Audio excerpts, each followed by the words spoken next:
वो तकरीबन 150 किलोमीटर जितनी दूरी होगी।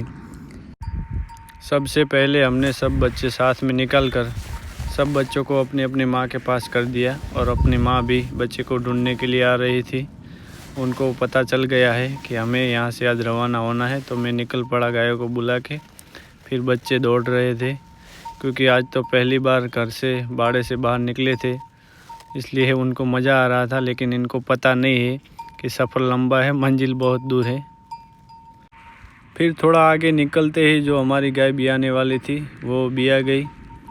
फिर एक बच्चा थोड़ा बीमार पड़ गया था, तो उसको थोड़ी मैंने दवाई दे दी क्योंकि उनको चलने में दिक्कत ना हो। बीमार बछड़ा 15 दिन नहीं चल सकता। फिर मैंने जो गाय हमारी बियाई थी उस बछड़े को दूध पिलाकर रवाना कर दिया। गायों फिर अपने बच्चे को वापस लेने आ गई क्योंकि उनको ऐसा था कि हमारे बच्चे पीछे रह जाएंगे। तो हमारी गाय अभी बियाई थी, उसका बच्चा चल नहीं पा रहा था क्योंकि झाड़ू जंगल बहुत था, तो फिर उसको मैंने कंधे पे ले लिया। फिर हमारे को कॉल आया कि जो गाय बियाई थी वो गायों में है नहीं, आप जाओ दोनों वापस ढूंढने के लिए। तो हम दोनों निकल पड़े गाय को ढूंढने के लिए। तो बहुत देर ढूंढने के बाद आखिर में गाय मिल ही गई।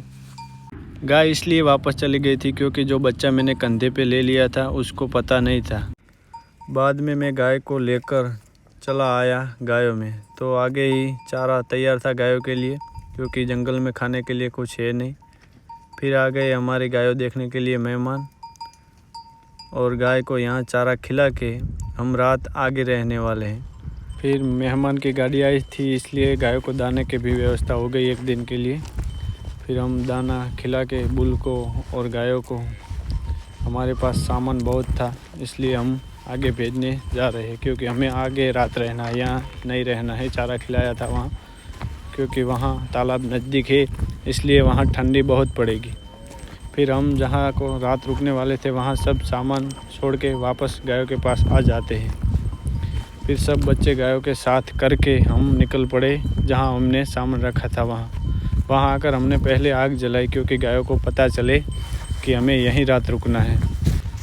फिर हमने चेक किया कि बच्चे सब आराम से बैठे हुए हैं, अब कोई चिंता है नहीं।